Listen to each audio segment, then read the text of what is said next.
Hello new viewers, old friends, welcome to the Chaos Vaping channel.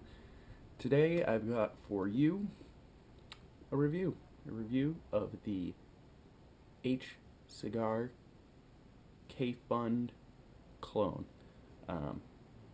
Performs very well, and got a little bit to talk about, but before I do that, I want to bring you up close and show you all the parts, pieces, how they assemble together. So let's do that.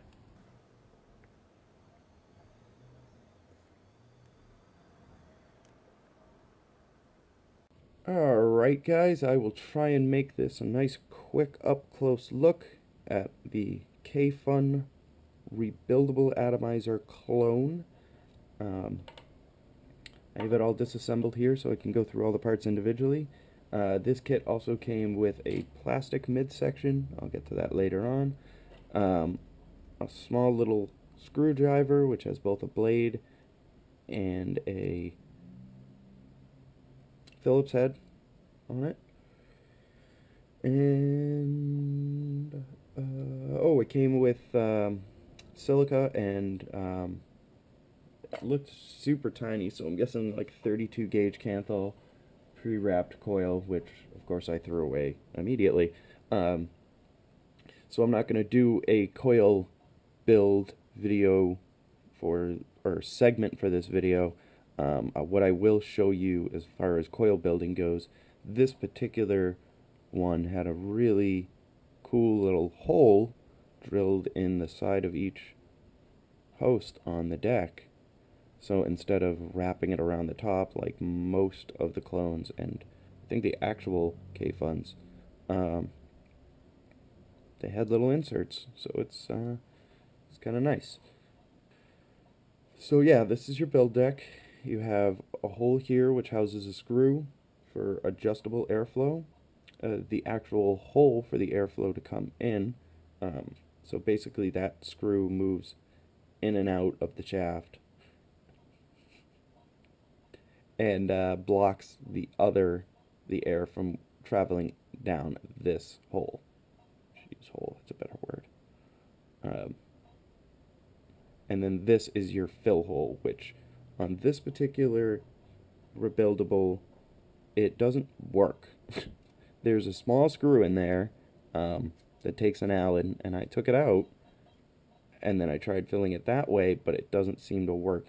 I think there's either something in there, or the holes are just not big enough to push through the VG juice. I have a thick VG juice, so it may not be, or it could be that like a good portion of this hole gets covered up by the actual the midsection of the chimney. I don't know, but it was kind of disappointing, so I just fill from the top now. Not a huge deal, but you know, slight inconvenience. If you're gonna have it there, it should function. So as I was talking about before, this is the midsection of the chimney. It surrounds the build deck and keeps the coils generally pretty dry. It's also the chamber in which the vapor is created. This is the top section of the chimney. This is what transports the vapor from the coil to the drip tip, I guess would be the best way to say it, out of the atomizer. And that's what it looks like. That's how it's installed. Next is I call it the first chamber section. It's threaded on both sides, so you can put it in no matter what way. Also, the first and third chamber sections are identical, so they are interchangeable as well. And then the middle or second section, this can also be replaced with the plastic chamber I was talking about before. So it screws on like, see, this is why I don't like using it, because I'm afraid I'm gonna cross thread it or just strip the threads in general, because it's very small threads and they're plastic, so it's like, oh my god. There we go, seemed to got it that time. Also, the last time I had this on here, it was impossible to get off, so I'm just going to take this off. But yeah, that's how it looks, and it basically allows you to see your juice level somewhat. So yeah, back to the midsection. Screw that on. And then finally your top section of the chamber. And there we go. Also, there is this top section that goes on top. Well, I mean, the top section would normally, you know, go on the bottom. Retard. So that's how it looks fully constructed. This is with its proper drip tip piece there. Yep. Let me pull this back off again. Normally there is an O-ring on the inside here. You can actually, I don't know if you can see it in the video, but there's actually a little lip and you can see where there's supposed to be an O-ring. And I don't know if the first time I opened it, I dropped it and it was a clear plastic O-ring, but it wasn't there. So I don't know if I dropped it the first time I opened it or if they just forgot to send it. I'm not gonna say they just forgot to send it because there is a possibility that I could have dropped it. But what I ended up doing was I took the rubber grommet that surrounds the heads on like a Viva Nova or one of those style clearamizers, and I actually just slide it right over, and it actually works actually pretty good. So just screw that back on. See, it's difficult to screw on because there's rubber there now. And then tip attachment, they have the normal style Kayfun drip tip that comes with it. That's just one solid piece. This one was really cool and also included a secondary tip that screws on for you to attach your own drip tip, which is what I like to do because I like custom drip tips. And there you go. This is how I run my Kayfun clone. So yeah, let's bring this back up to normal view. So that was an up-close look at the Kayfun clone. I'm going to try and make this video a little bit shorter. I notice a lot of my videos are long as far as reviewers go, so we'll try and cut it down for you. To start off, we'll go with pricing.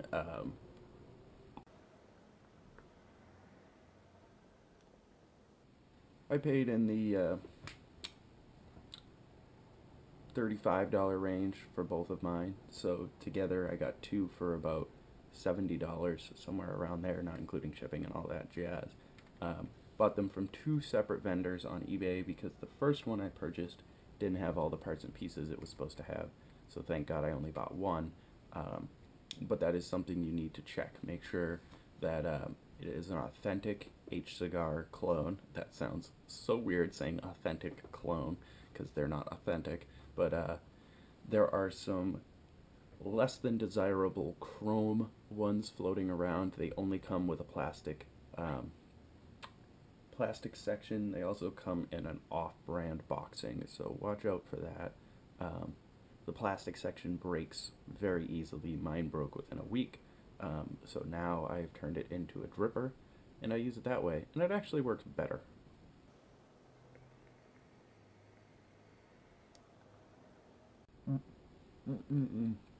Bottom airflow right underneath the coil on a dripper. Amazing. But that's not what we're here to talk about. As far as pricing goes, you get what you pay for. So if you see them for a really, really cheap price, they're probably not going to be a good build quality. The ones I got are excellent build quality. I wouldn't say on par with the authentic Soy Mesto. However, I don't own one, so I don't exactly know. My guess, if they're triple or quadruple the price, it's for a reason. They are probably amazing, you know, buttery smooth threads and whatnot. You know, the build quality on these are good. There's nothing wrong with them. My only issue as far as building goes, they didn't build the fill port right, so it doesn't function. If you're gonna have something on there, it should function. So that's a massive disappointment. Um, but other than that, the device has been very, very good to me. Haven't had much of any problems at all. The only other problem I can mention is with this clear plastic section. The threading on these are soft, very soft. It's a soft plastic, and they're not very deep threads, so it's very easy with an impact for the top midsection to jump threads on this plastic section. So you can tell it's happened because this top section will be slightly bent. This is not good. You have to be very ginger on getting it pulled apart, or you have to unscrew it very gingerly because it will strip those threadings. I am so very lucky that mine did not. So therefore, I don't take it out of the house anymore. Sorry, I think I have something in my eye. Ugh. I don't take it out of the house. I do the all metal build, and that's the one I take out with me. And I'm kind of glad that I do actually take one of these out and about. A lot of people feel awkward with big, chunky mod stuff, and I can see why that is. It does attract a lot of attention, but it attracts a lot of attention from people who are interested in vaping primarily, because people that don't know anything about vape are more scared by it. The people who, you know, have clearomizers, cartomizers, they'll come up to you and be like, whoa, what is that? Let me check that out.